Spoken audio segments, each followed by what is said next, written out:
The pink, creepy lady trying to lure boys into the woods.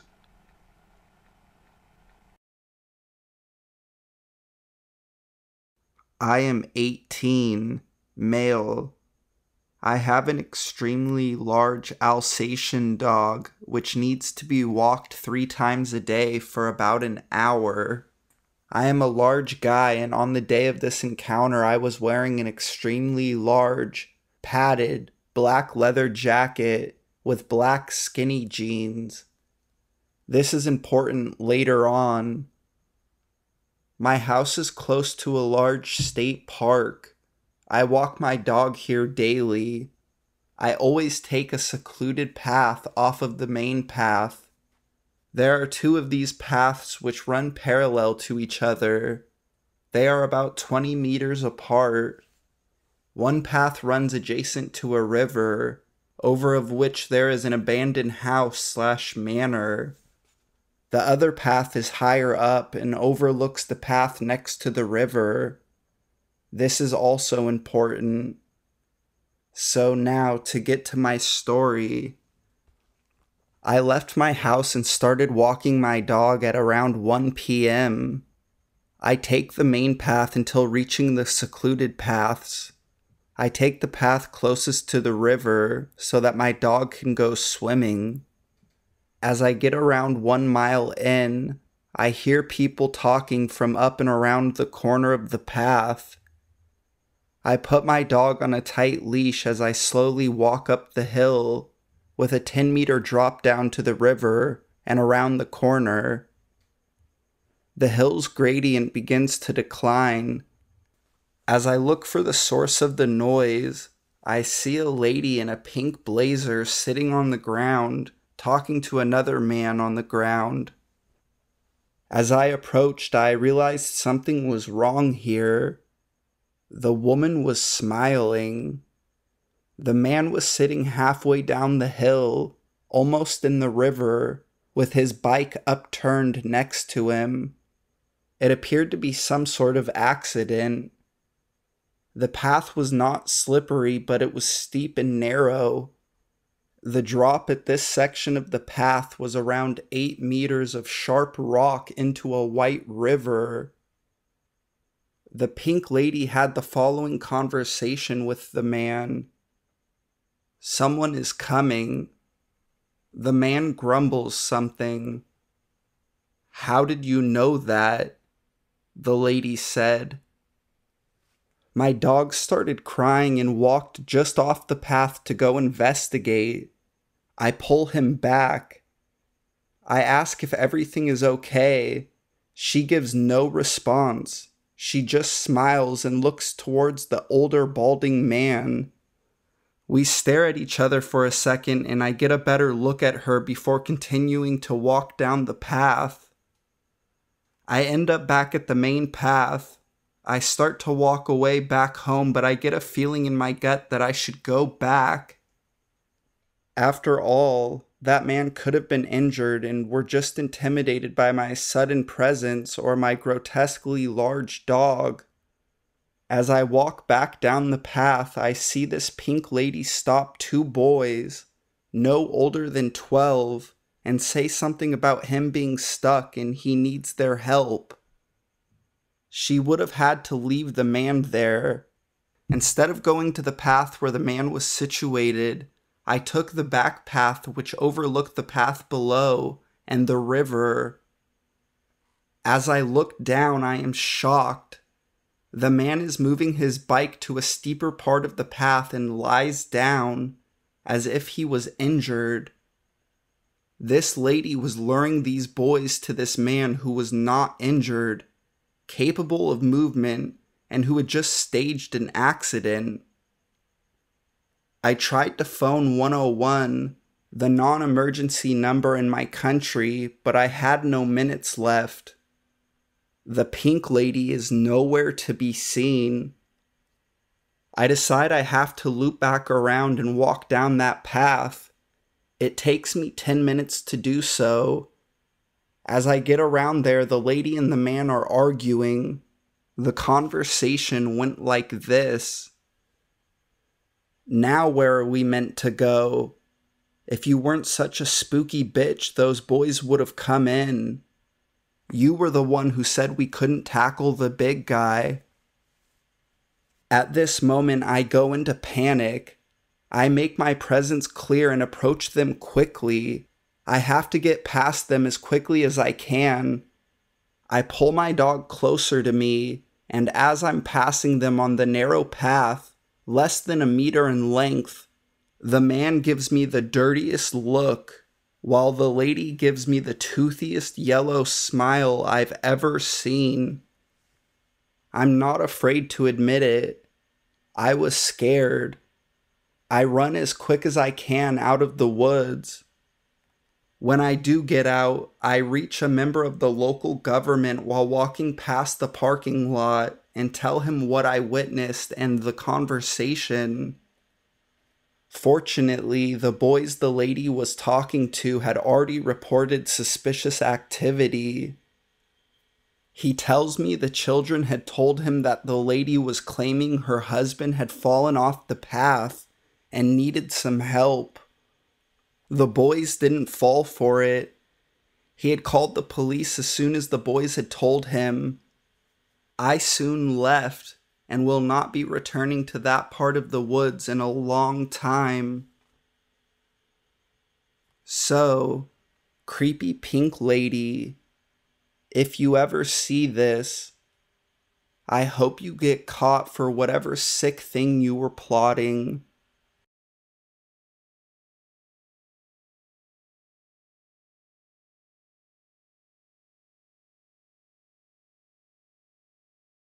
The Elephant Man.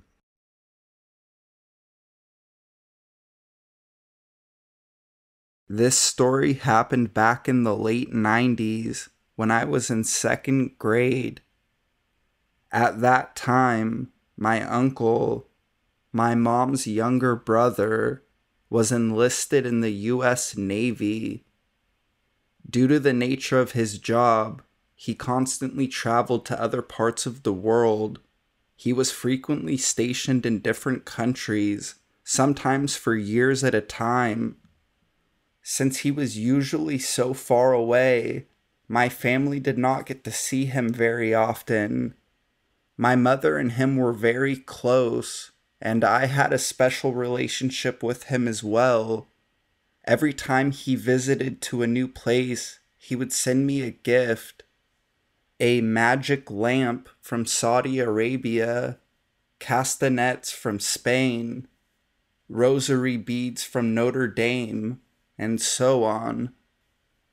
He was always a lot of fun, and I treasured the time that we spent together. This particular year, he received some time off and informed us that he would come stay with us for the holidays. I was beyond thrilled to be seeing one of my favorite relatives. One day, while both of my parents were at work, he decided to take my brother and I to a nearby mall. At the time, my brother was 12 and I was 7. We had a good time going to the various stores, getting lunch, and watching skateboarders at an indoor park. Although my uncle loved us dearly, I wouldn't exactly call him the most attentive babysitter. While the three of us were heading out, my brother and uncle were much further ahead of me. Both of them walked extremely fast and seemed to be engaged in their conversation. Being a very small girl for my age, combined with having Lyme disease, made it difficult for me to walk at their pace. As hard as I tried to catch up with them, I only seemed to be falling further behind. Suddenly, from the left side, I felt someone grab me. It happened in an instant, and my mind raced while trying to process what was happening.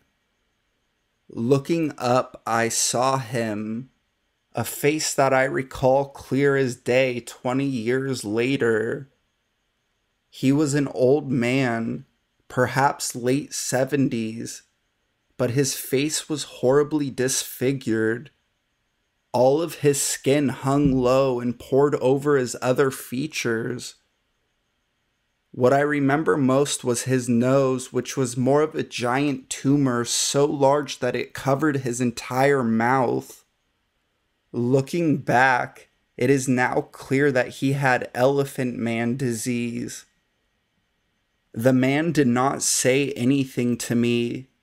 Instead, he crouched to my level and put his face just inches in front of mine. Then he made the most intense eye contact I have ever experienced. Both of his hands were wrapped around my arm so tightly that I winced in pain. Abruptly, he began shaking me, as if forcing me to look at him. I was so paralyzed in fear that I could not make a sound. For some reason, I simply stood there frozen, staring directly at him. While this was happening, the mall was by no means empty. People passed by, but they either didn't notice or didn't care. After about a minute, which seemed far longer, adrenaline got the better of me and I violently wriggled from his grip. In tears, I moved as briskly as I could towards my uncle and brother. Luckily, the man did not follow me. By this time, my family members had finally realized that I was gone and both turned around while I approached them. Their backs were to me during the entire encounter, so they had no idea what just occurred. I didn't say anything to either of them because I was afraid somehow I had done something wrong. When I got home, I had bruises from where the man had grabbed me. I hid them from my mom so I didn't have to explain what had happened. The incident left me so traumatized that the very same night I went vegetarian. In my 7-year-old mind, every time I looked at meat, I would think of that man's face and the way he had stared so intently at me. I would have nightmares that he was coming back for me and was petrified to go back to that mall for many years. Now that I am an adult, I look back and wonder what exactly transpired. Did he want to kidnap me? Was he tired of being ignored by society? Perhaps he had dementia. I will never know. Even though I have empathy and wish him well, I also take solace in the fact that we will probably never meet again. Disclaimer: in no way, shape, or form is it my intention to speak ill of individuals who have any type of deformity or condition. This story is simply my recollection of an event that occurred when I was a child. Please keep this in mind in your comments, as I would never judge someone based on their physical characteristics that they cannot control.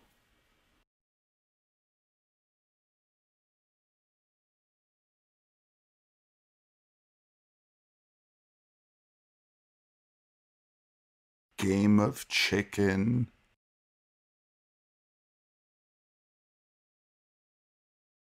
Female living in Hawaii. The more I think of this, the creepier it gets, and the more upset I become. This happened a couple of days ago, after leaving work. It's around 8:30 at night, and I'm taking my normal route home. I use this back road that usually doesn't have traffic this time of night. Saves some minutes from using the H1. Now, this road is famous for the high number of fatal car accidents that happen on it every year. I've been traveling this way for the past 2 years and could never figure out why until that night. So, the road is a long stretch, about 7 or 8 miles, with no stop signs or random sharp turns, and street lights are far between. I'm driving along and I come up behind this car. Not sure the make, but it was a silver hatchback.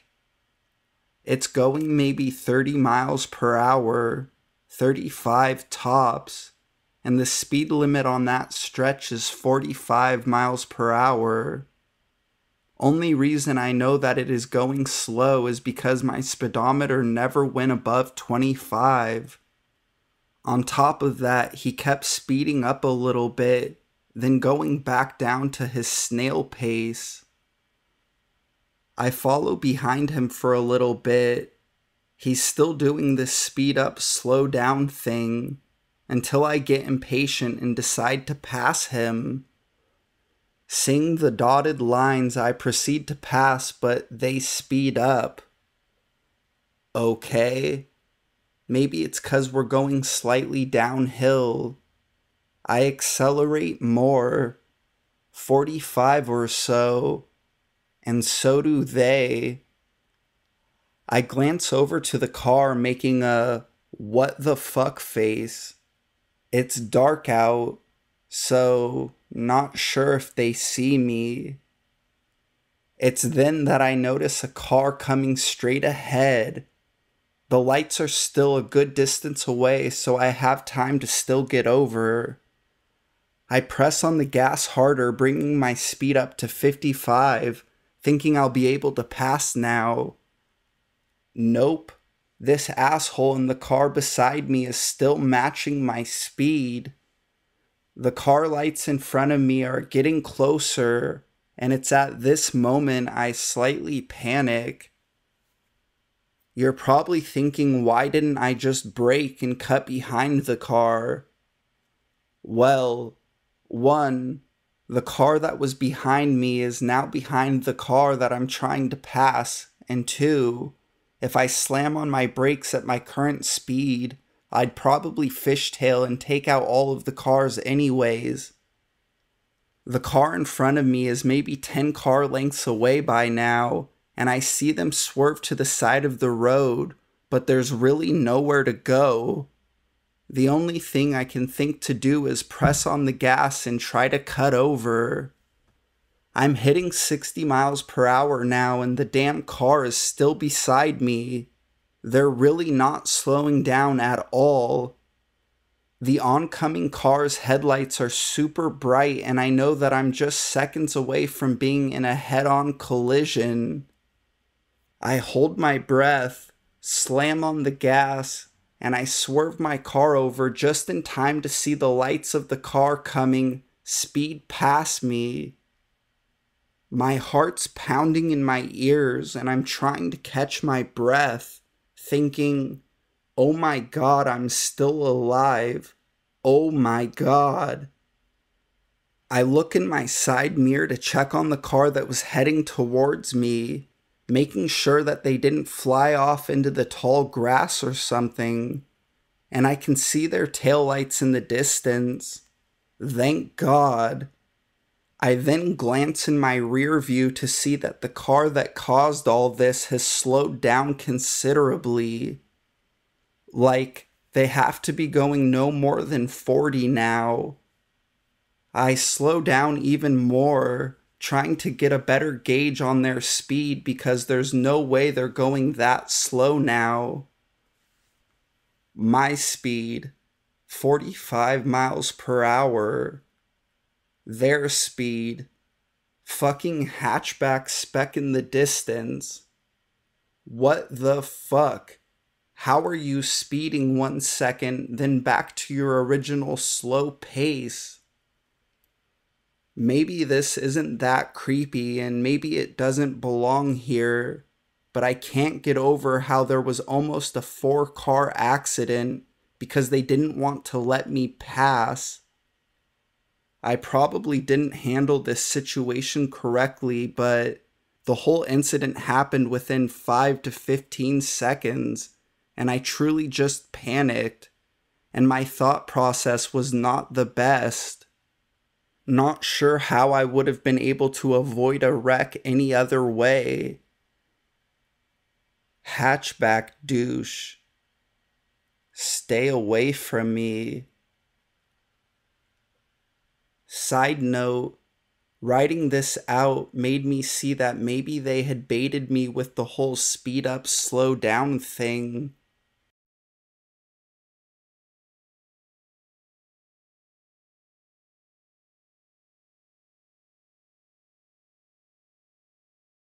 A cop when you actually need one.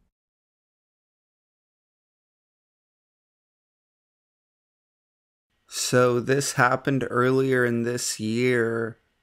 As a little background, I'm a 30-year-old male, married, 29 at the time, with a young daughter. I live in a rural Northern California town, pretty much right in the epicenter of the gold rush, and I don't know if it's all of the ways the land was taken or the ways people killed for wealth back then, but it's always seemed to have a higher share of strange recluses and sovereign citizen types.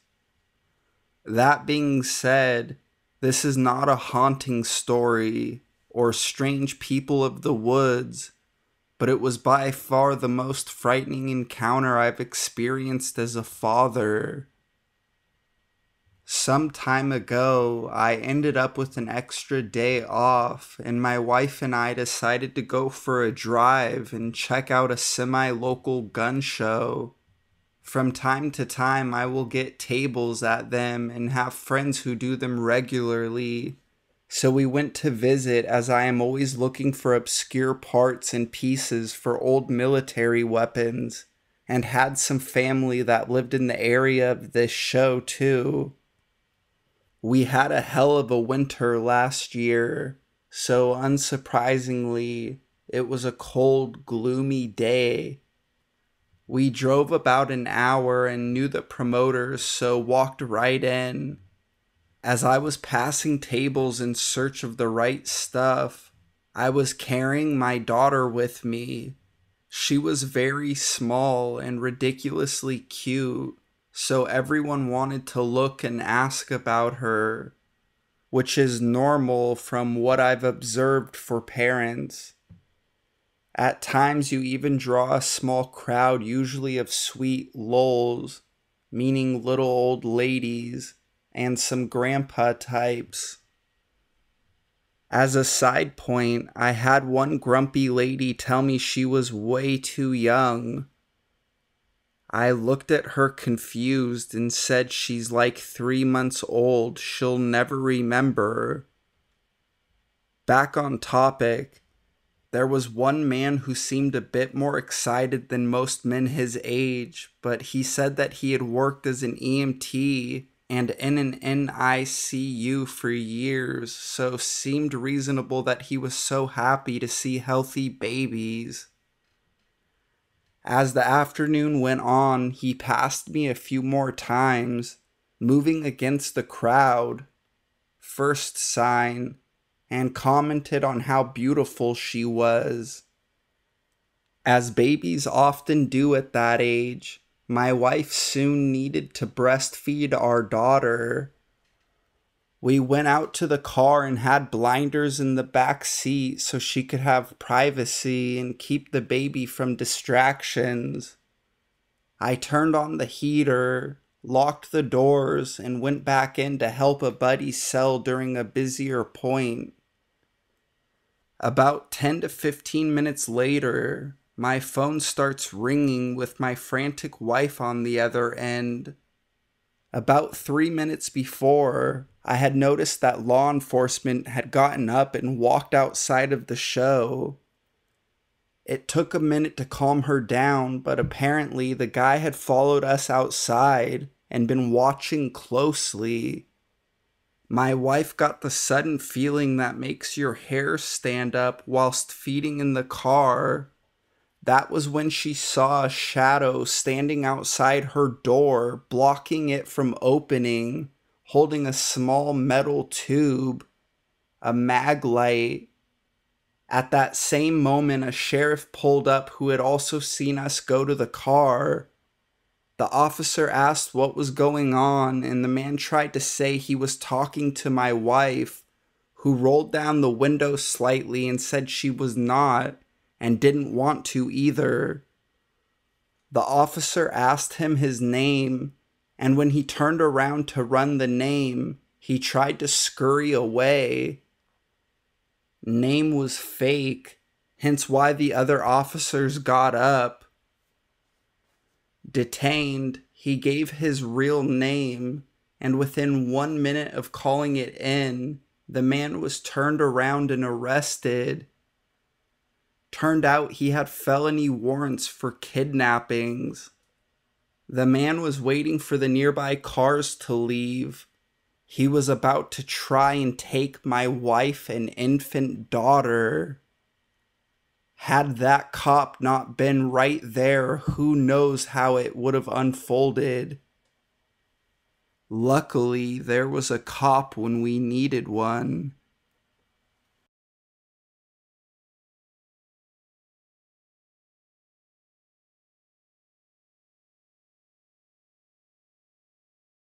Playground encounter.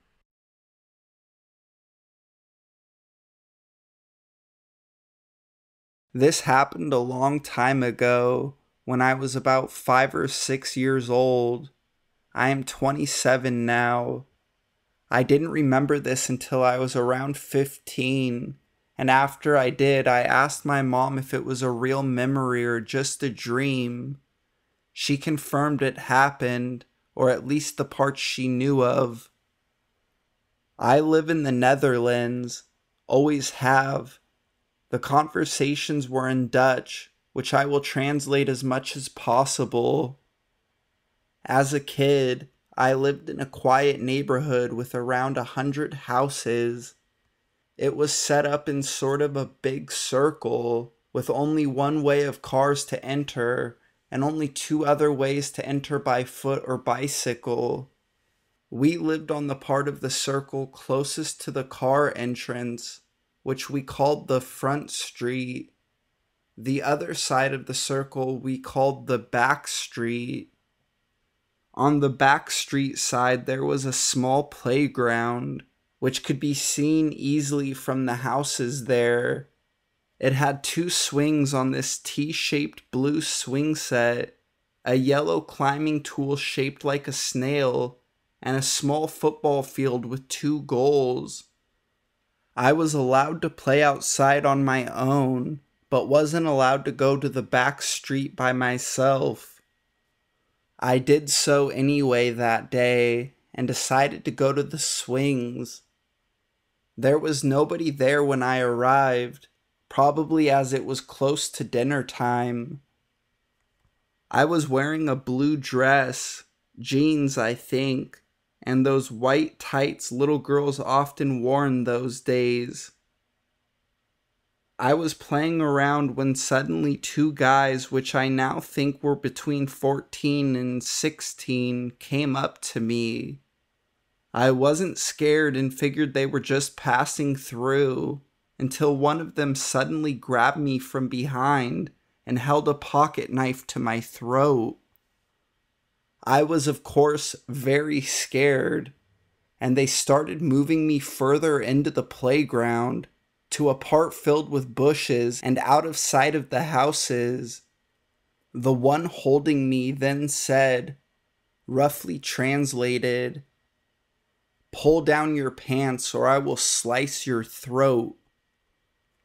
At this moment I was really scared, and even then the first thought that occurred to me was, but I'm not even wearing pants.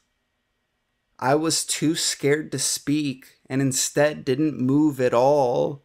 Then seemingly out of nowhere his grip on me loosened, and looking around I saw why. A woman was walking down the street in front of the playground. I broke loose and ran to her, muttered out what just happened, and ran off again. When I got home a moment afterwards, I didn't tell my mom because I was still too scared. I also thought that I would get in trouble for going to the back street while she told me not to, so not telling seemed better. A few months later, the doorbell rang. I opened the door to a woman of about my mom's age and a boy, one of the two boys from that day. I didn't say anything to them, left the door open, and ran to my mom. I said to her, "That's him." She had no clue what I was talking about, so I quickly explained.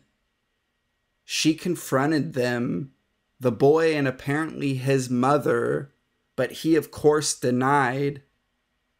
As my mom couldn't be fully sure either, she didn't follow up on it. All in all, I think I am very lucky for having gotten off so easy and not realizing what kind of situation I had been in until many years later.